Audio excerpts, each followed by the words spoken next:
IMOTEP, BKNFR, soyez les bienvenus sur les plateaux du Père Hank MTOT. Aujourd'hui, nous allons vous présenter un sujet édifiant, un sujet qui va nous porter à réfléchir au-delà de normes et des réflexions qui nous ont été imposées. Aujourd'hui, nous allons parler d'un personnage célèbre, d'un personnage grand, mais souvent aussi un personnage, selon les derniers éléments que j'ai eu à rencontrer, euh, d'une certaine ambiguïté. Aujourd'hui, nous allons essayer de remettre les choses en ordre, en levant les mystères de l'ambiguïté qui existent. Nous sommes en train de parler de Monsieur Marcus Garvey. Monsieur Marcus Garvey, dans le monde afro-américain, c'est une personne à qui l'on doit tout, et cela est reconnu. Mais dans le monde francophone, il y a beaucoup de choses qui ne sont pas encore connues, d'autant plus que la plupart, beaucoup de personnes arrivent à connaître Marcus Garvey seulement dans leur état. Et les instruments utilisés pour connaître ces personnages, notamment ceux que nous voyons sur Internet, YouTube et autres, ne sont toujours pas de bonnes intentions. Nous avons le professeur Gomi Gomez qui s'est séjourné dans des exposés sublimes, excellentes sur les personnages de Gomi Gomez. Et nous avons d'autres personnages aussi qui affrontent le docteur Umar Johnson. Dernièrement, il y a un point cependant qui a appelé ma curiosité à retourner à parler de Marcus Garvey. Et bien de fois, ce n'est pas la première fois, certains ont accusé Marcus Garvey, ou certains ont eu le courage ou l'audace de l'associer à la maçonnerie. Ce n'est pas la première fois, c'est dans les dernières des années que j'ai entendu plus d'une fois, voilà que l'on l'associe à la maçonnerie. Il y a des éléments, et ceci consiste bien entendu les sujets de notre conversation de ce soir. Le monde africain a très peu, ou généralement, pour la plupart des personnes, pas connu l'histoire qu'on appelle struggle, c'est-à-dire en Afrique, pendant les années 60, on voit arriver les indépendances. Pour la plupart des gens, les indépendances sont la maturation du révolutionnisme africain, ou encore la bonne volonté des Occidentaux. Il est ici important rappeler que les indépendances qui arrivent en Afrique pendant les années 60 sont les résultats, pour la plupart, et je dirais à plus de 80%, de la contribution apportée par la lutte et la résistance panafricaine américaine, noire américaine. C'est dans ce panafricanisme noir américain que pendant les années 1900, nous allons voir des personnages comme Frederick Johnson, Booker T. Washington. Nous avons plusieurs noms aujourd'hui maintenant qui ne me viennent pas à l'esprit, qui ont martelé cette époque. Le 1900, ici encore, et je tiens à les rappeler, l'année 1900 pour les Noirs est comparable à l'Égypte antique, à toute la phase de l'Égypte antique, l'époque de gloire. Parce que ce qui va se passer pendant ces années-là est remarquable. Pendant l'année 1900, ou disons tout le 19e siècle, les passages, pour être plus très précis, les passages du 18e au 19e siècle est une époque considérable qui mérite l'étude, qui mérite des études poussées. Pourquoi? Parce que c'est dans cette phase-là, c'est dans cette période-là que nous voyons s'exprimer les génies mélanodermes, les génies noirs. Cette époque-là est marquée par des personnages de grande envergure, de grandes valeurs. Et Marcus Garvey fait partie de ces personnages-là. Il y a un passage qui s'est fait entre Frederick Douglass et Marcus Garvey. En l'époque successive, quand nous allons connaître Malcolm X, nous allons connaître qui Malcolm X est contemporain au Dr. Junior King, Dr. King Jr.,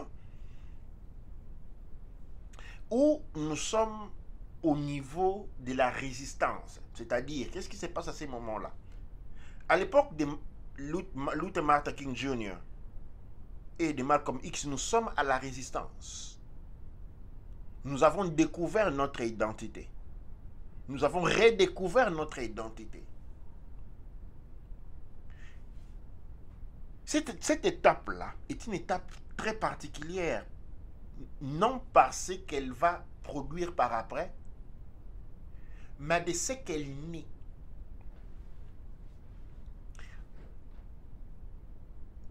L'esclavagisme et le colonialisme européen, occidental, avaient réussi à transformer le mélanoderme en un animal.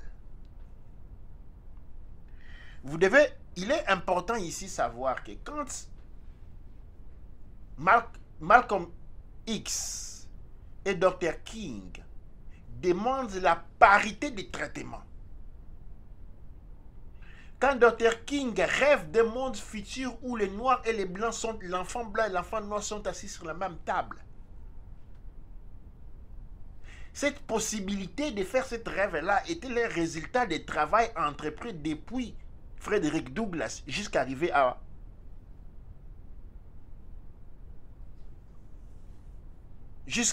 à Marcus Garvey. À l'époque de Frederick Douglass, l'homme noir avait été réduit à un animal. Et je le dis textuellement, on doit comprendre que la lutte entreprise depuis Frederick Douglass arrivée à Garvey, qui représente la voix de tous ces anciens, était de lui, non de dire à l'homme blanc d'accepter l'homme noir, mais plutôt c'est lui de sortir l'homme noir, c'est lui de sortir les mélanodermes de l'état de l'animal dans lequel l'homme blanc avait réussi à l'enfermer.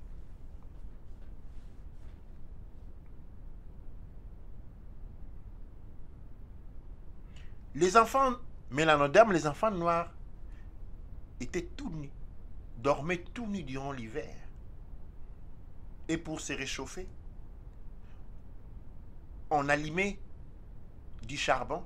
Et quand le charbon avait été fait poussière, on éparpillait les charbons et les enfants devaient dormir avec leurs pieds sur ces charbons semi-éteints pour pouvoir réchauffer, maintenir leur corps en vie.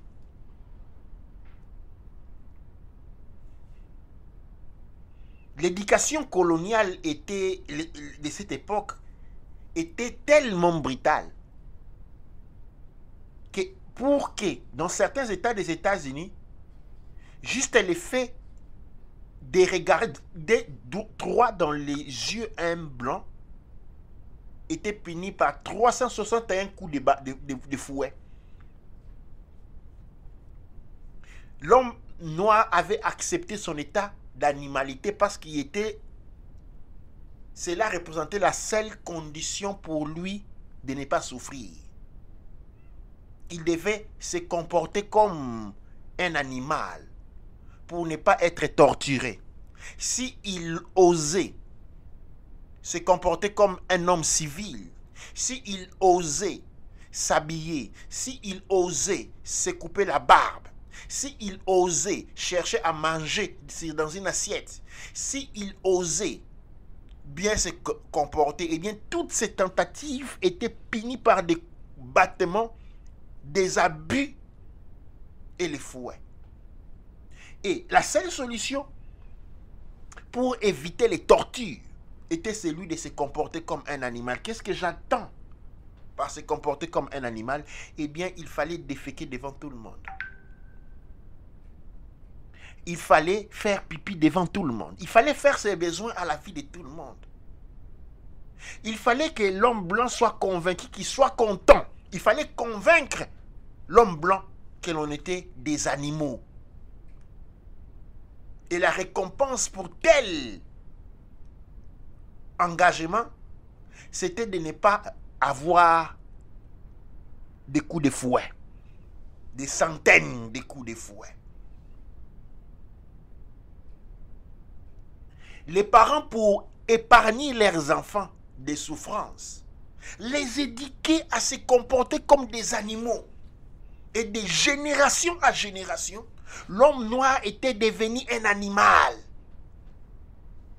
Il marchait comme un animal, se comportait comme un animal, mangeait à même la terre comme un animal. Était servi à manger aux côtés des animaux.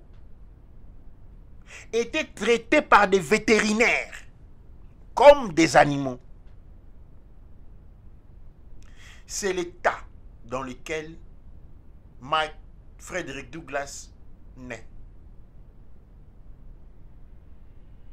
C'est l'état dans lequel Marcus Garvey trouve et découvre sa condition de noir.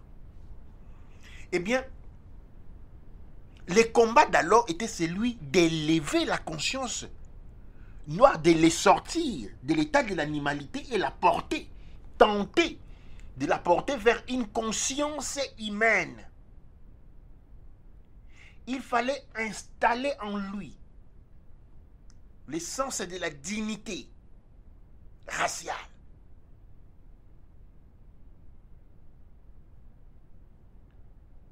Au l'époque de Marcus Garvey, il y avait déjà des hommes libres, ceux qui s'étaient affranchis parce qu'ils avaient acheté leur liberté. Mais attention, attention, attention. Être affranchi et acheter la liberté faisait des Noirs quand même des animaux, parce qu'il fallait, dans tous les États-Unis, donner privilège aux Blancs. Quand les Noirs se rencontraient avec les Blancs, eh bien, ils lui cédaient la route, spécialement dans les États d'ici.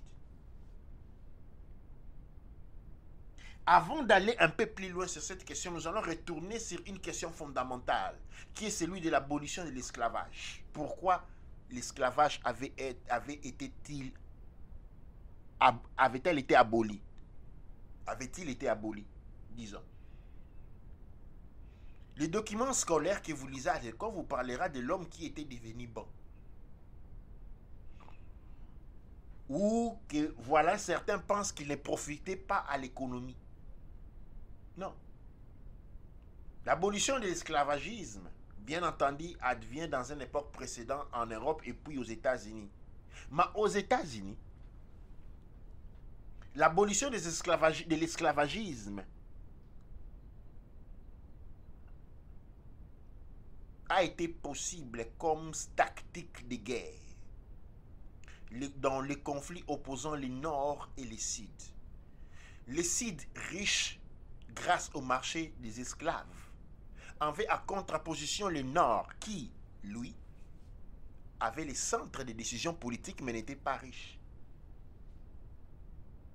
Et donc pour fausser chemin au Nord, au Sud, ou pour combattre le Sud, le Nord va déclarer la fin de l'esclavagisme. Et cela va créer des troubles. Parce que les animaux d'hier commençaient aujourd'hui à demander des droits. Et dans une étape successive, précédant la guerre du Nord entre les Sides, eh bien, le gouvernement des États-Unis va décider que tous les citoyens nés aux États-Unis étaient des citoyens américains et donc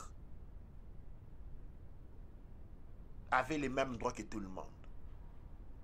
Et c'était la fin du Sud. Mais il faut savoir que Churchill, non, pas Churchill, excusez-moi, Roosevelt l'a dit que dans une des lettres mémorables, que s'il lui avait été possible résoudre les problèmes entre le Nord et le Sud sans devoir abolir l'esclavage, il prierait Dieu pour que c'est là cette solution que Dieu le lui apporte. L'esclavagisme est fini. Les citoyens noirs des États-Unis devenus par constitution des égaux. Et bien voilà, dans la Constitution des États-Unis qui ratifie disant que l'esclavagisme était illégal, introduit une deuxième clause qui dit que l'esclavagisme était arrêté, avait été déclaré illégal, mais si on était arrêté par la police et condamné par la cour, on retournait dans l'état de l'esclavagisme. C'est-à-dire, aujourd'hui, au moment où nous sommes en train de parler, aux États-Unis, il y a des conditions en matière pénale ou en matière carcérière. Les prisonniers, c'est les blancs. Le noir n'est pas un prisonnier, c'est un esclave. Et ça, c'est la Constitution des États-Unis qui le dit. Eh bien, nous allons prendre ces parties ici pour faire un autre saut, rentrer au temps de Marcus Garvey, pour essayer de comprendre. Aujourd'hui, il nous est peut-être difficile de comprendre cela parce que nous vivons dans une autre époque où nous avons, quand bien même nous nous lamentons, nous avons des droits fondamentaux qui nous sont garantis. Mais tous ces droits-là n'existaient pas. Et dans la démarche de pouvoir redonner au peuple noir une fierté, une dignité humaine, des mesures importantes devaient être prises. Il fallait donner aux Noirs ce que les Blancs avaient. Il ne fallait pas que les Noirs se sentent un moins. Eh bien, dans cette démarche-là, plusieurs entreprises ont été faites. Ceux qui ont étudié Marcus Garvey vont découvrir qu'il est allé, tout en étant autodidacte, n'ayant pas fait l'université, il est allé à écrire des livres de poésie, par exemple. À écrire des livres de poésie, à animer des campagnes de théâtre, à organiser des parades, des marches des hommes et des femmes en devise. Il faut savoir, comme le docteur Martin le signale, que Hitler et Mussolini avaient copié la modalité de discipliner le peuple.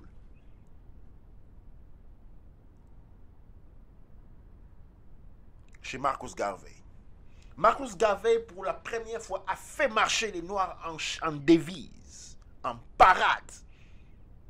Parce que les Noirs, disait-on à cette époque, les nègres, devaient redécouvrir qu'il est un être humain parce que son humanité lui avait été enlevée. Il s'est comporté comme un animal. Il vivait comme un animal. Et il fallait faire sortir de cela de lui. Et ça n'a pas été une entreprise facile. Au point où Marcus Garvey avait été retenu, où l'organisation de Marcus Garvey va être définie un danger imminent pour le monde. Pour l'impérialisme, l'organisation et la personne de Marcus Garvey allait devenir un danger public.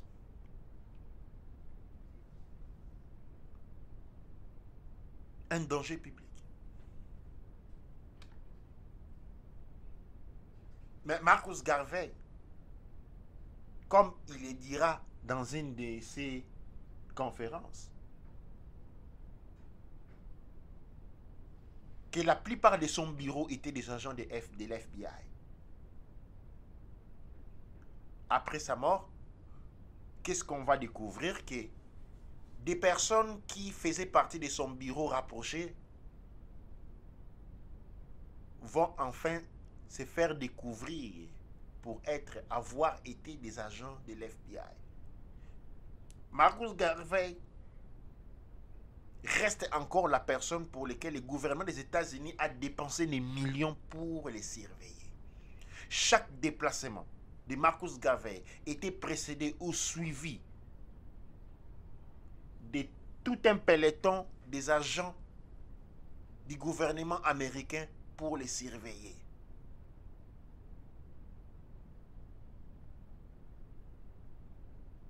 Pour les surveiller. L'audace de Marcus Garvey, la force de Marcus Garvey, qui ne voulait au fait qu'émanciper le peuple mélanodème, va rencontrer une opposition farouche des autres mélanodèmes, des autres noirs qui plutôt étaient en train de travailler pour leur propre dignité, pour leur propre intérêt.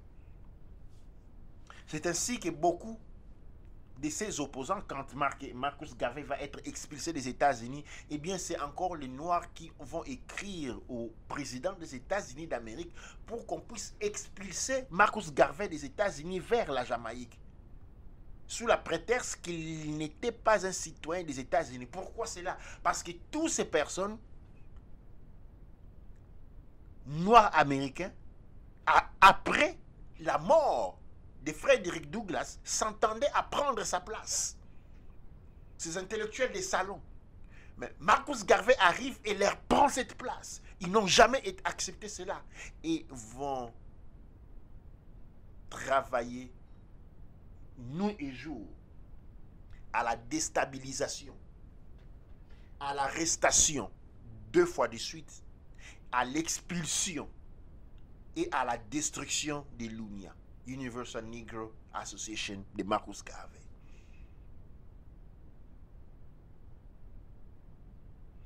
Aujourd'hui, quand je vois l'on parle de Marcus Garvey en tant que franc-maçon, de quelqu'un qui a sincèrement dédié sa vie, et les œuvres dont Marcus Garvey a été à même de réaliser n'ont pas pu être réalisées par quelqu'un d'autre. Quand on voit Marcus Garvey être accusé de franc-maçonnerie, pendant que ceux qui ont contribué à la destruction de son travail, jusqu'à son expulsion, eh bien, on ne dit absolument rien d'eux. Il est nécessaire, il faut lire la vie de Marcus Garvey pour comprendre. Il va être programmé les premiers et les derniers à nos jours président des États-Unis d'Afrique. En ce titre-là, il va ériger des ordres, nommer des ambassadeurs qu'il va envoyer partout dans le monde pour représenter le tout unique gouvernement de peuple noir, parce que toute l'Afrique était occupée par l'impérialisme et par conséquent, il utilisa cette apostrophe pour créer le gouvernement des États-Unis d'Afrique en exil. Une antenne va être choisie et des couleurs vont être choisies. Alors dernièrement, j'ai vu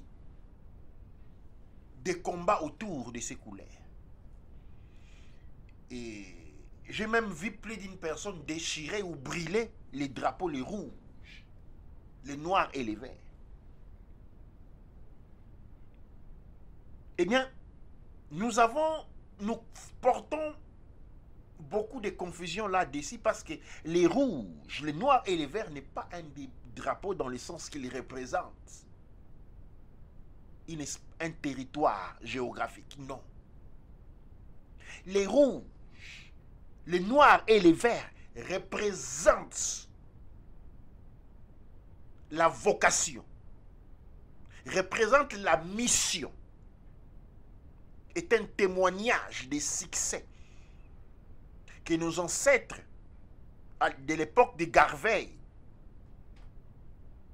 ce que nous appelons les panafricains contemporains, avaient réalisé à sortir l'homme noirs, les mélanodermes, de la conscience animale dans laquelle il a été enfoncé par l'impérialisme. Quand je regarde les rouges, les noirs et les verts, je vois une corde à travers laquelle nous avons grimpé pour sortir de l'animalité dans laquelle nous avons été forcés par la violence. Et représente encore à nos jours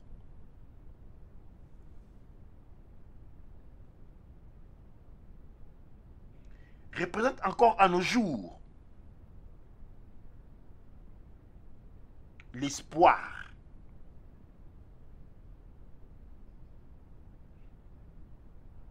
de pouvoir continuer ce travail. Elle ne représente pas un espace géographique. C'est un témoignage. Ces couleurs nous rappellent qui nous avons été fait devenir, ce qui nous étions de l'époque des Kemets. Qu'est-ce que nous avons été fait devenir des animaux, des Kemets? Nous avons été transformés en animal, au point où nous faisions nos besoins comme des animaux, juste pour éviter les tortures auxquelles nous aurions été soumis si nous tentions, ne fût-ce que tenter de se comporter comme un être humain. C'est ça la clé. On était sévèrement punis, atrocement punis, quand on cherchait à se comporter de manière digne d'un être humain. Pour être épargné des souffrances, pour être épargné des douleurs, il fallait se comporter comme un animal. La paix nous avait été donnée seulement quand nous nous comportions comme des animaux. Et ces drapeaux, ces couleurs, je veux dire, représentent la corde qui nous a fait sortir de cet état-là. Aujourd'hui, nous faisons l'erreur de ne pas nous souvenir. Nous pensons que voilà, nous sommes aujourd'hui à Paris, nous pouvons marcher. Nous sommes à Londres, nous pouvons marcher. Nous sommes à New York, nous pouvons marcher. Que cela a toujours été comme ça? Absolument pas. Aujourd'hui, nous nous lamentons du manque de certains droits qu'on peut nous inciter. Voilà, pauvre nègre, rentre dans ton pays. Non, ça, c'est un succès qu'on soit arrivé à là. Dans l'état de Massachusetts, je ne vais pas dire l'année, il y a dans le tribunal une instance qui s'est présentée à l'époque où on parlait de l'abolition du lynchage. La motion contraire à la fin de lynchage avait été présentée tout simplement parce qu'elle représentait une culture. Lyncher les Noirs était un élément des sociétés, était une culture sociétaire pour les Blancs. Au point où devant les tribunaux, on posa au juge la question, mais si l'on interdisait le lynchage des Noirs par les Blancs, qui est une activité innocente et civile, après, ils vont faire quoi? Ils vont s'ennuyer à mort. Comment voulez-vous enlever à un peuple sa culture? La culture du lynchage qui est celui de tabasser jusqu'à la mort de leurs biens, les Noirs. Comment on pouvait faire cela? Vous vous rendez compte? Parce que des fois, on oublie. Et à 99%, on oublie qui on était. Et on confond les lignes du temps. On confond les présents et les passés. Et on se met à juger des acteurs du passé en pensant que leur vie était comme la nôtre. Non! Absolument pas. Absolument pas. Frederick Douglass est un des premières personnes à résister au tabassement colonial qui était une mode. C'est-à-dire, les Blancs se lèvent, ils viennent et tabassent pour son plaisir. Comme ça, pour rire. C'était un droit pour lui. C'était un droit pour lui. Nous avons parlé du mot comme le pique-nique, qu'aujourd'hui, nous allons... Vous allez où? Ah, c'est samedi, je vais faire le pique-nique. C'est devenu un droit pour nous. C'est devenu un droit. Vous rappelez-vous de l'origine de ce nom pique-nique. C'était une culture blanche, c'était une culture occidentale. C'est lui d'aller pique et nigger, c'est-à-dire prendre un noir pour aller faire du lynchage. C'était une culture qui a été défendue devant les cours des tribunaux. Et la raison pour laquelle on soutenait cela était que, ben, comme les noirs étaient une chose, un bien, un animal qu'on achetait, et que les blancs dépensaient de l'argent pour acheter un noir, l'on disait, mais s'il a tué, il doit avoir une raison, parce qu'il serait insensé qu'il puisse tuer lui-même quelque chose pour lequel il a dépensé de l'argent pour avoir. Il faut comprendre que de Frederick Douglass à Marcus Garvey, le travail, la mission n'était pas celui de Black First. Ce n'était pas celui de Black Lives Matter. Ce n'était pas celui de l'égalité raciale. Leur travail était plutôt du côté du noir. Élever notre conscience de l'état animal dans lequel nous avons été plongés. Sortir l'homme noir de l'état animal dans lequel nous avons été enfoncés pendant très longtemps.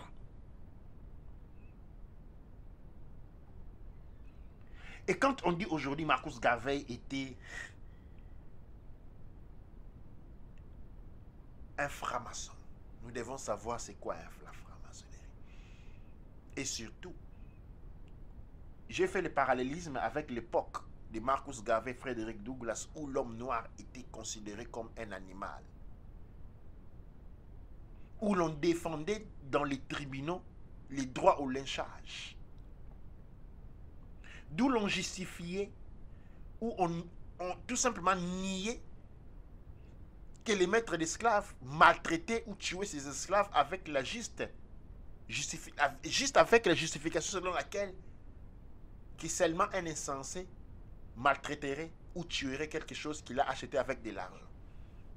Et c'est de cette même époque que vous voulez qu'il y ait un noir de la franc-maçonnerie.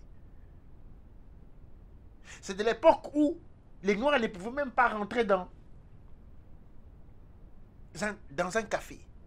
Je ne parle pas d'un club. Je parle d'un café. Savez-vous combien de fois Frederick Douglass avait été jeté hors du train parce qu'il ne voulait pas, pendant qu'il était un conférencier connu dans tous les États des États-Unis, mais était forcé à voyager pour éviter d'être recapturé comme esclave. Aux États-Unis, il s'est exilé en Angleterre. Et pendant tous ces voyages, il a dit rester sur les docks, dehors. Parce que dans les cabines, à l'intérieur, sa peau noire ne lui concédait pas d'être.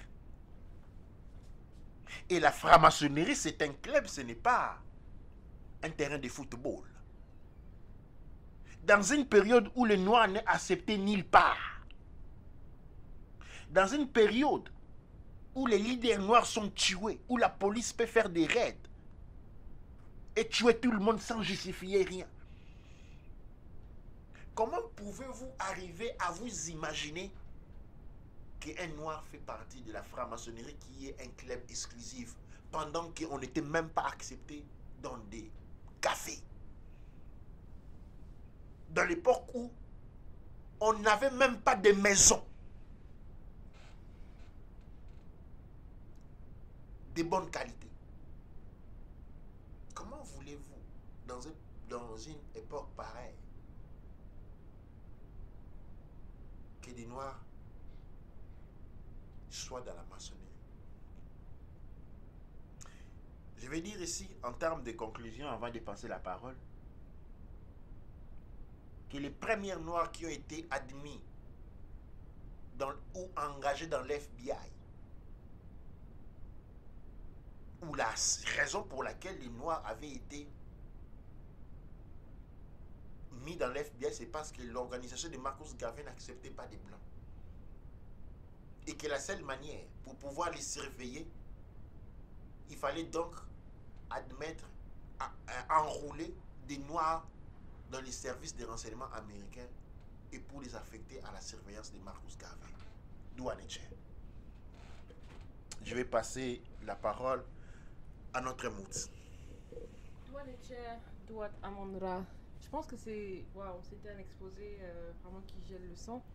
Et c'est quelque chose qui est très important à comprendre. Parce que quand on parle En fait, j'aimerais vous dire une chose, c'est que quand vous regardez les films américains pour beaucoup de personnes ou les films européens, surtout les films qui parlent ce que je vais appeler l'ancien temps, des films qui parlent des moments passés. Qu'est-ce que vous retrouvez? Vous retrouvez que ils vont poser un accent sur, bien évidemment, sur un setting. D'abord, on va vous créer une scène. On vous crée une scène, on vous montre comment les personnes sont, et vous avez quelque chose comme 30 minutes. Souvent dans les films qui ont un setting ou qui ont des films historiques, au fait, quand vous regardez les films historiques, remarquez très bien, l'action commence 1 heure des fois même, ou 30 minutes après que le film ait commencé. Parce que vous devez comprendre la simplicité des personnes de l'époque ou l'avancement technologique des personnes de l'époque. Donc tout film qui parle on parle des films historiques ou de films futuristes, d'abord on vous laisse quelques instants pour bien évidemment cerner, comprendre de quoi il s'agit, de quel moment historique parlons-nous.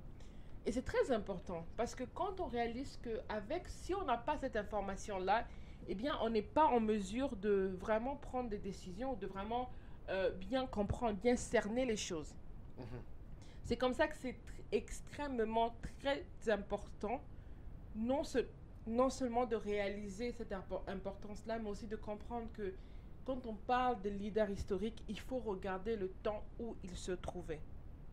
Quand on parle de Frédéric Douglass, quand il écrit son livre, quand il écrit sa bibliographie, il explique comment les abolitionnistes qu'il a rencontrés, blancs, qui parlaient de lui, il était émerveillé d'entendre des blancs qui parlaient d'arrêter de fouetter des noirs ou des nègres à l'époque. Il était tellement ébloui que c'était ses héros. Et quand les masses ont commencé à lui suggérer de commencer à parler, pour la première fois, il ne voulait pas, parce qu'il voulait pas parler pour paraître comme ses héros. Pourquoi? Simplement parce qu'ils avaient la peau blanche. Et c'était dur pour lui. Il s'est fait lyncher plusieurs fois. Il s'est fait tabasser plusieurs fois. Simplement parce qu'on l'a vu en train de parler. Et certaines personnes n'écoutaient même pas ce qu'il avait à dire. Mais le fait qu'il avait parlé dans une assemblée des blancs, c'était suffisant pour le tabasser. Le fait qu'il avait parlé dans une assemblée de blancs, c'était suffisant pour le faire taper, pour le faire tabasser. Et ça, c'est très important de comprendre ce contexte historique-là. Pourquoi? Sans comprendre ce contexte historique, on n'est pas en mesure de cerner la réalité des choses. On n'est pas en mesure de vraiment comprendre de quoi il s'agit. On n'est pas en mesure de comprendre de quoi on est en train de parler. Marcus Garvey, Frédéric Douglass, ils s'en foutaient si les Noirs pouvaient conduire des voitures ou pas. Ils s'en foutaient ils pensaient même pas encore à cette époque que les Noirs ou les nègres à l'époque pouvaient être payés un salaire équivalent à celui d'un blanc. C'était même hors de question pour eux. Tout ce qu'eux ils voulaient, c'était d'arrêter de taper les personnes, d'arrêter de chosifier les personnes, d'arrêter de faire sembler des personnes pour des objets. Et pour certains, je pense même dans cette période, ils demandaient que le bare minimum. Et une autre chose qu'on doit comprendre, c'est que pour l'FBI aussi, c'était leur première fois. Parce leurs ancêtres avaient vraiment investi sur leur technique coloniale, sur leur technique d'esclavage, que partout dans le monde, les gens avaient bouche bée, ils ne savaient pas quoi dire. On ne savait pas comment défaire ce système. C'était un système fait avec une clé qu'on a jetée par derrière. C'était un système, ce qu'on appelle une cage qu'on ne peut pas en sortir. La cage de Lucifer. C'était la cage qu'on ne peut pas sortir.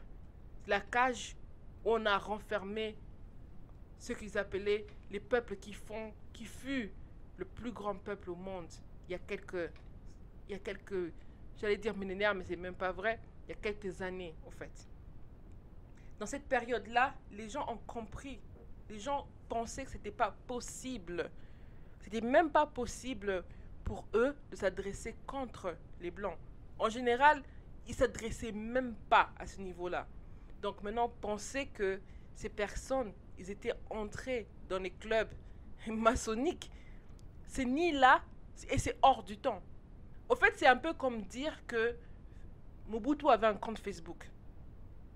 Ou c'est encore, on peut dire, on peut aller sur Facebook et voir une page intitulée Marcus Garvey. Est-ce que c'est sa page Facebook? Non. Non. Et c'est ça le point. C'est ça le point important qu'il faut comprendre. Il faut comprendre que avec cette période, c'est que ces gens ont créé, ils ont non seulement ils étaient quelque chose de, c'était super pour le peuple noir, mais aussi le peuple qui les esclavageait avait aussi appris. Et surtout, eux, ils ont bien pris les notes. Pourquoi? Parce que quand vous regardez, même Hitler disait qu'il avait appris du traitement des Noirs en Amérique pour faire souffrir le peuple hébreu. Selon ce qu'on dit dans l'histoire. Et une autre chose aussi à comprendre, c'est que il avait créé des uniformes. Marcus Garvey a créé des uniformes qui ont inspiré après beaucoup de choses. Si vous ne me croyez pas, regardez qui est le créateur de l'ampoule. On vous dirait que c'est un blanc, mais ce n'est pas vrai. Regardez toutes les inventions aujourd'hui. Il y a très peu d'inventions qui vraiment ont le nom de leur inventeur noir. Mais si vous regardez tout le bien qui peut en surgir, ce n'est pas à eux. La musique, pour ne pas aller très loin. Le hip-hop aujourd'hui, il y a très peu d'artistes noirs qui le représentent mondialement. La danse aujourd'hui, Afrobeat aussi similairement. Il n'y a pas longtemps, on parlait du breakdance. Il n'y a pas longtemps, on parlait de toutes les danses. Regardez tout ce qu'il y a. Toute cette personnification, toutes les choses que le peuple noir avait créées avaient été plagiées, copiées, recopiées par les locodermes de l'époque. Et le mouvement de Marcus Garvey le fut un encore. Au lieu de parler de si ou pas il était dans la franc-maçonnerie, on devrait plutôt parler de qu'est-ce que la franc-maçonnerie nous a copié, nous a volé. Et là, on va voir qu'à part seulement les couleurs rouge, noir et vert, on va revenir à beaucoup. Les triangles, tout ce qui a été perverti pour nous maintenir esclavagés. Et c'est pour ça que quand j'ai appris cette information, je voulais participer à cette émission pour simplement pousser les personnes, nous pousser nous tous, c'est notre devoir de mieux comprendre l'histoire, mais de manière objective. Arrêter d'être sensible avec l'histoire, mais surtout, avant de lire une histoire, entrer dans le contexte de la chose. Je vais vous raconter une histoire. Quand j'étais plus jeune, on a commencé à parler des femmes violées dans le Congo. J'étais plus jeune, impressionnable, et on m'a demandé de parler pourquoi? Parce que j'étais jeune, j'étais une femme, et alors je pouvais parler. En plus, je faisais des études de droit. Donc je pouvais représenter leurs droits. Au fait, on m'a vendu l'histoire et j'ai vraiment cru. Et alors, j'ai dit, je dois parler de quoi? Ils m'ont dit, oh, écris seulement que les femmes, ils sont violées, ils sont torturées, ils pleurent, et toutes ces histoires-là. Mais vous savez ce que j'ai fait? J'ai commencé par faire une recherche pour regarder non seulement les vidéos, mais aussi regarder des femmes parler, briser leur silence et parler de leur expérience. Et en ce moment-là, je ne parlais pas pour ces femmes-là, mais je demandais aux gens d'aller les écouter. Parce que ce n'était pas ma place de parler pour eux. Parce qu'elles-mêmes, elles avaient une voix. Et c'est comme ça que Marcus Garvey a eu une voix. Frédéric Douglass a eu une voix. Est-ce que vous écoutez sa voix ou vous écoutez la voix de ceux qui A, ont combattu contre eux, ou B, ont été infiltrés dans son mouvement pour le salir pendant qu'il était en vie? Et aussi, j'aimerais vous rappeler, n'oubliez pas qu'en salissant une personne qui s'est donnée pour vous, il n'y a personne qui aura pitié pour vous plus tard. En tant que peuple noir, on ne peut même pas parler de la cheville de Marcus Garvey pour tout ce qu'il a fait, parce qu'il a travaillé pour le peuple mélanoderme dans tous les continents. Et je pense que, avant de parler de la cheville de cet homme, nous devons d'abord avoir les informations qu'il nous faut, ouvrir nos yeux, comprendre le contexte historique et de comprendre réellement de quoi il s'agissait. De quoi il s'agissait. Et ça revient, parce que beaucoup de nos aînés, on va leur dire qu'ils étaient dans la franc-maçonnerie, ils ont vendu le pays, comme le font aujourd'hui. Eh bien, l'histoire n'est pas la même aujourd'hui comme c'était hier. Douane-Cher. Ouais, Douane-Cher, Amoud, merci de la contribution. Ça, c'est un autre élément que nous allons débattre dans une prochaine émission. Nous allons parler de nos aînés, ceux qui sont arrivés en Europe, les premiers qui sont finis dans les différents ordres maçonniques, Rose-Croix, ou Maïkari, ou l'autre, comment on appelle ça encore, il y a un nom d'une organisation qui m'échappe encore, l'Otari, hein, toutes ces organisations. Comment cela est arrivé? Pourquoi? Parce que aujourd'hui, c'est facile de les condamner, non connaissant les raisons, la situation dans laquelle ils se sont trouvés. Eh bien, nous allons débattre cela dans une prochaine émission. Nous vous remercions, comme nous le faisons toujours, pour votre participation à cette émission et nous vous donnons rendez-vous à la prochaine. Doua. Amon Ra. Doua.